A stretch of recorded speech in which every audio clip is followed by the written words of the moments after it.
Chapter 7, Probability and Samples, the distribution of sample means.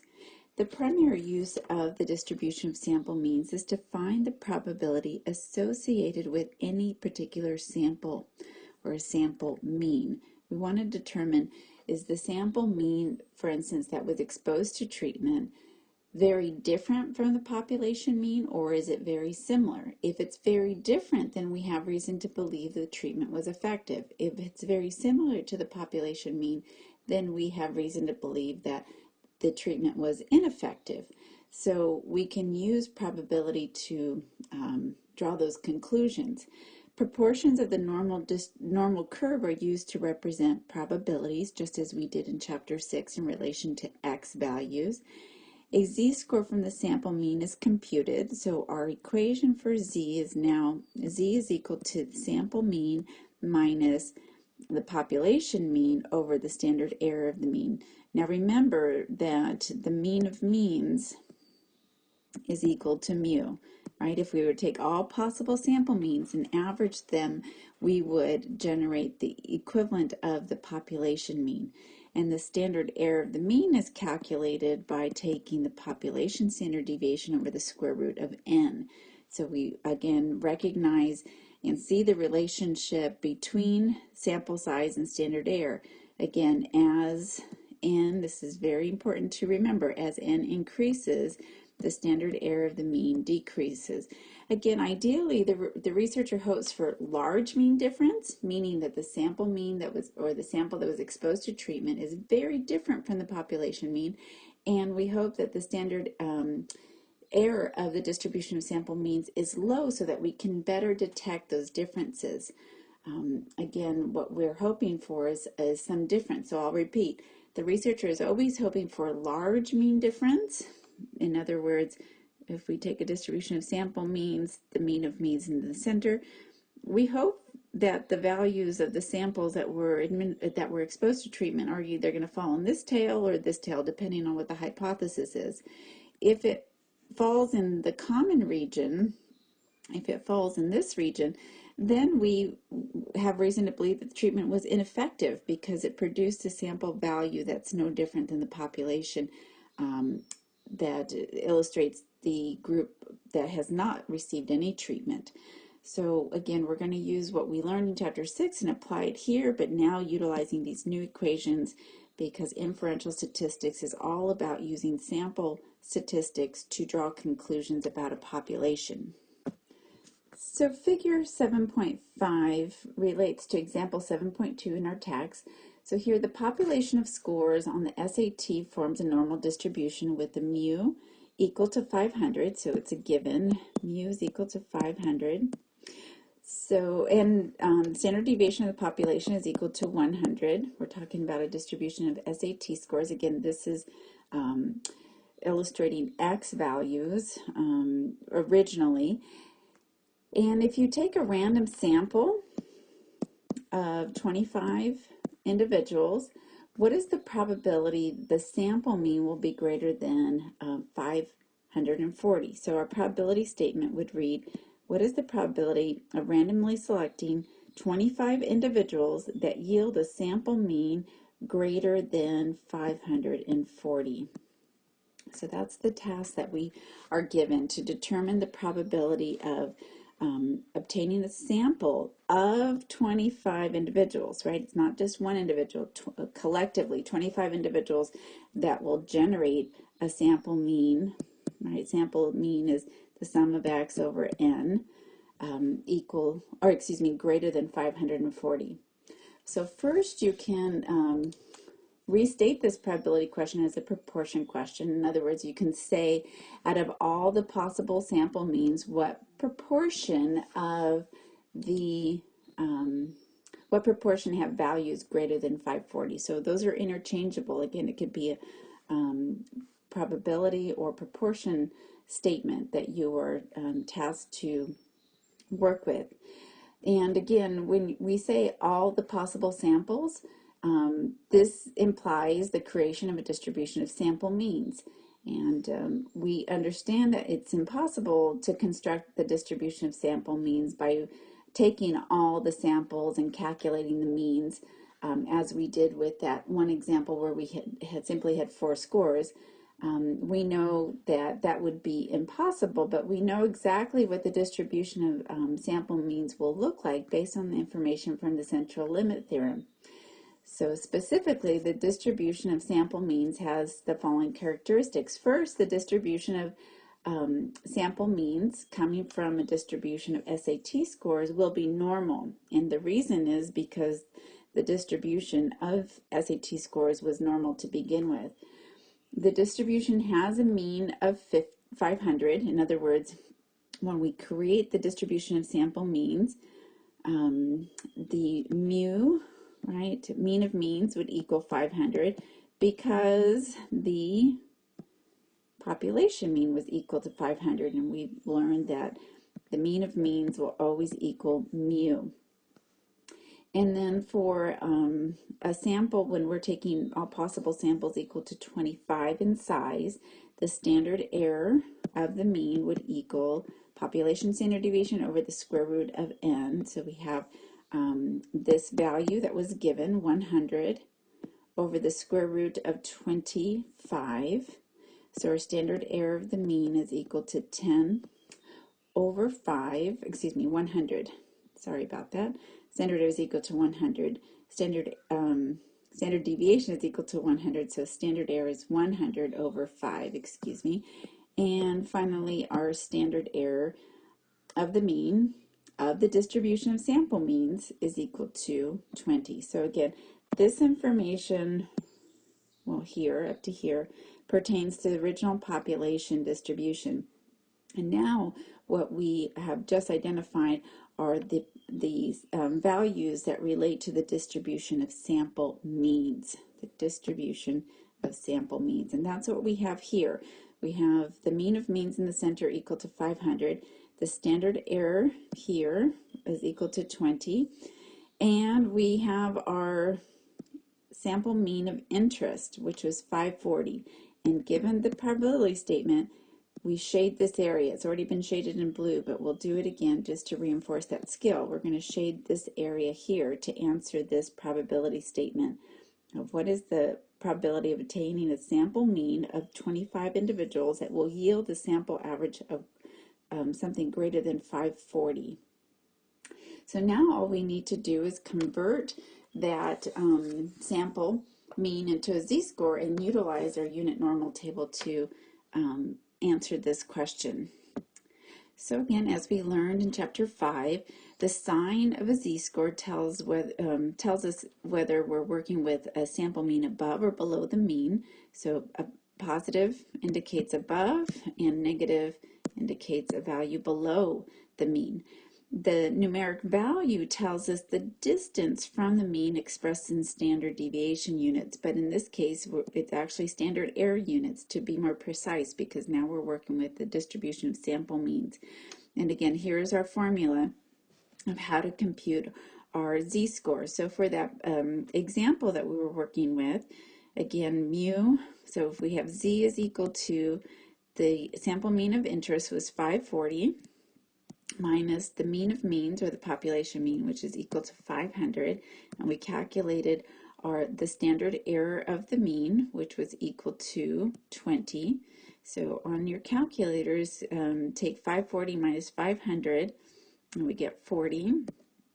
Divide by 20, and we get a z-score equal to 2. And it's positive 2. So we're going to go back to our graph and then answer that probability statement. Again, the probability statement was, what's the probability of obtaining a sample average greater than 540, a sample that's made up of 25 individuals?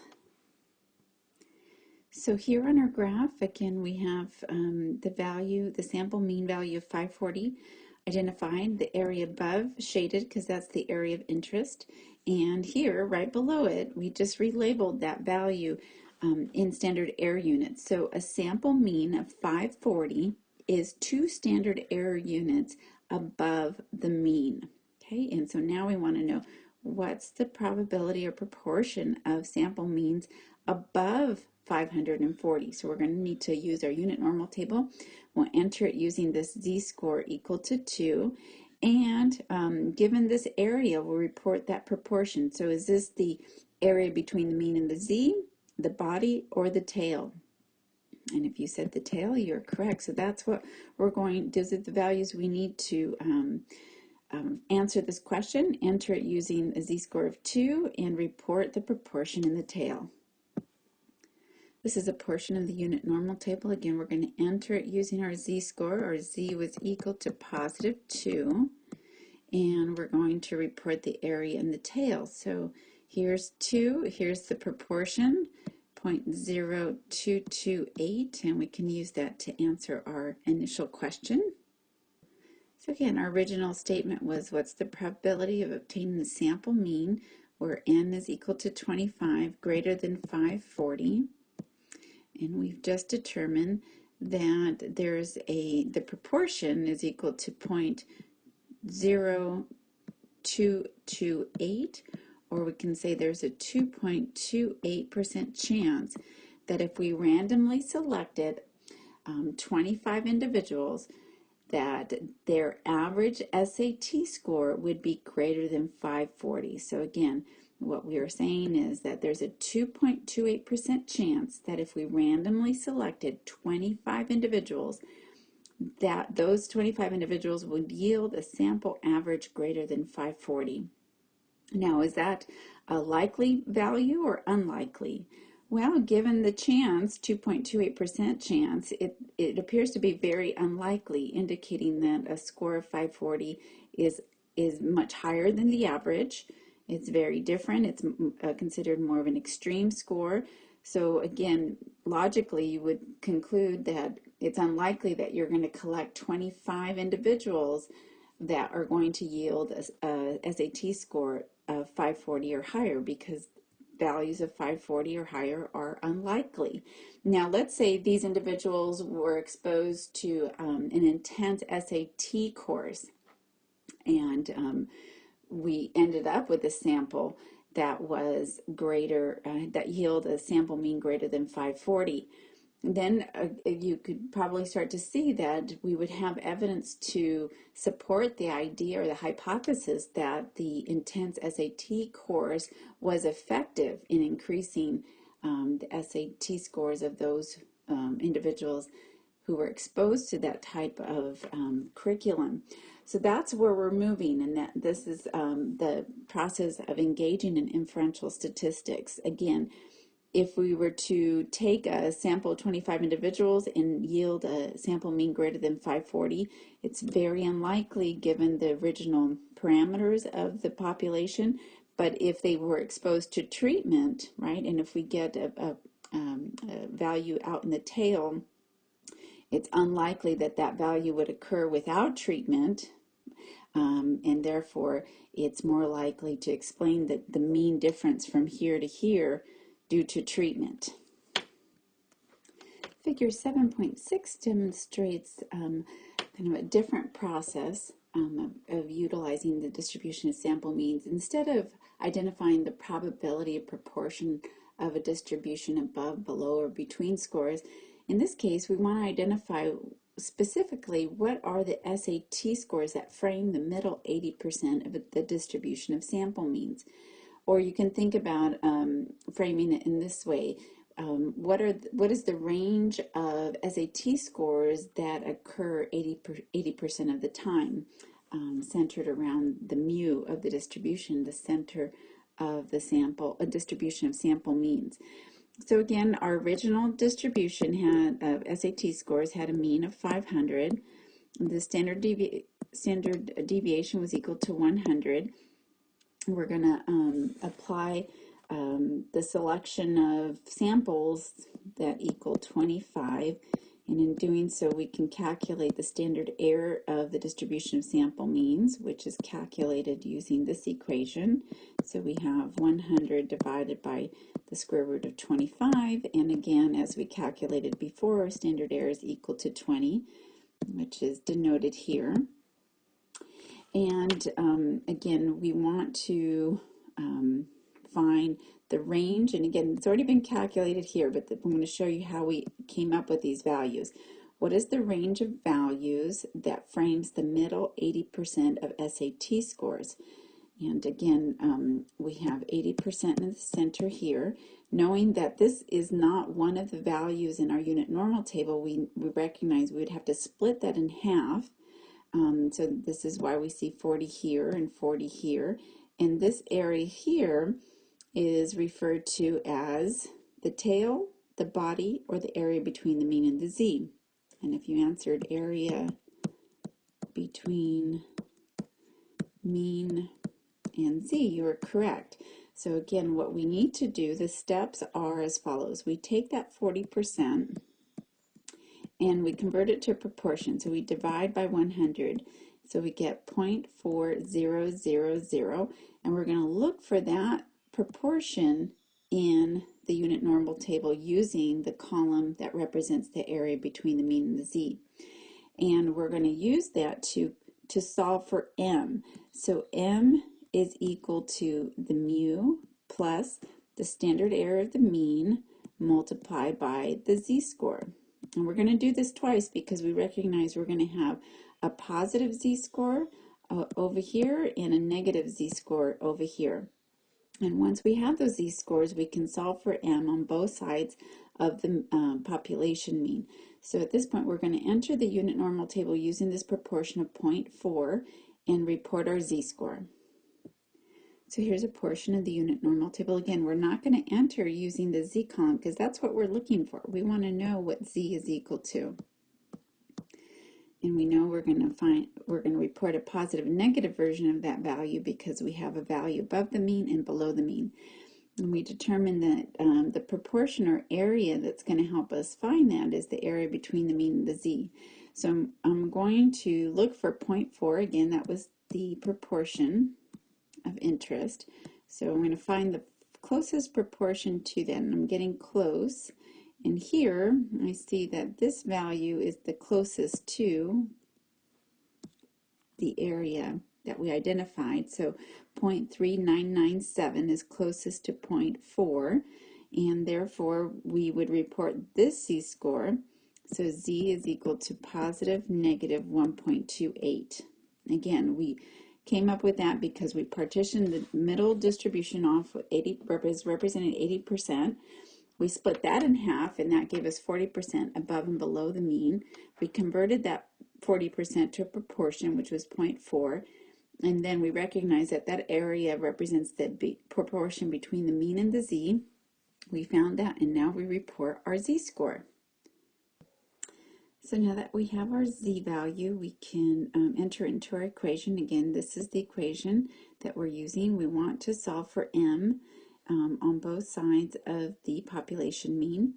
So our first equation would be m is equal to the mu. Again, we're using this equation down here, is equal to 500 plus the standard error of the mean, which was equal to 20, multiplied by, and on the left side it would be negative 1.28, and on the positive side m is equal to 500 plus 20 multiplied by 1.28 positive.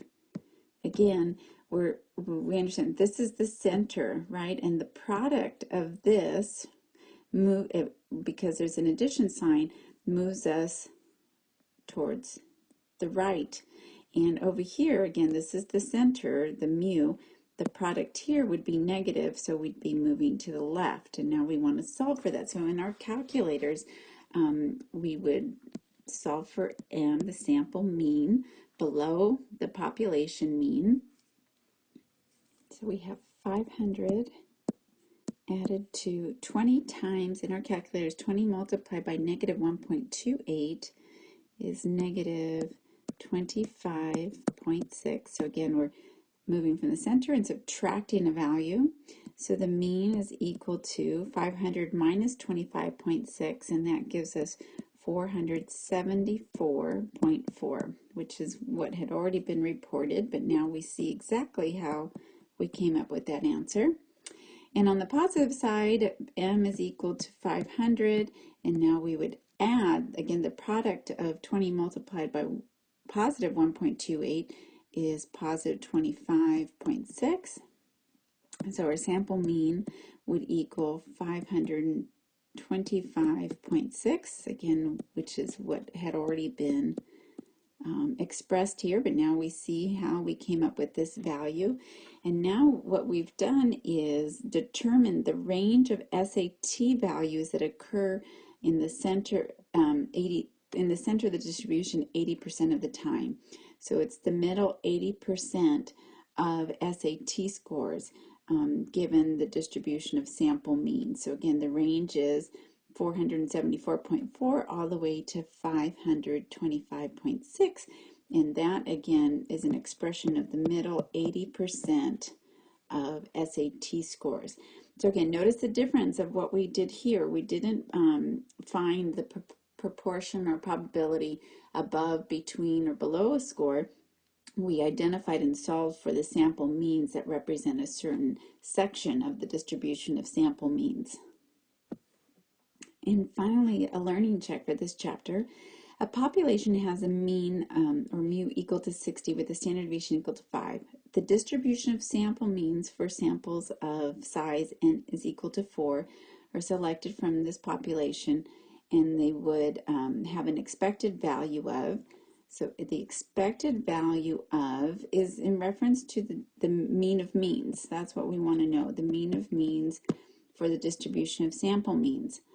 So how do we figure that out? Sometimes students freeze and they're not really sure what to do because they neglect to realize that the mean of means, or expected value of m, that's what the expected value of m represents, the mean of sample means, is always equal to mu. Again, it's an unbiased statistic because all of the samples that are collected to generate the mean of sample means are using the exact same x values that created the population. So it's an unbiased statistic, and they'll always be equivalent to one another. So if this is a given, our answer would be the expected value of m is equal to 60. Next, determine if the following is true or false. The shape of a distribution of sample means is always normal. That would be false because it's only normal if one of two things, two criteria are met. First, if the original population distribution is normal, or if n is greater than 30.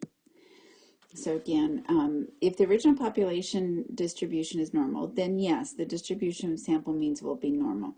If it is skewed, then n must be greater than 30. In other words, if the original distribution is skewed and we take all possible samples where n is equal to 10, the distribution of sample means will also be skewed.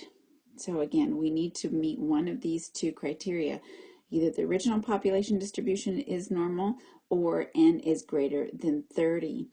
So if the original distribution is normal, n can be any size, and it will produce a normal distribution of sample means.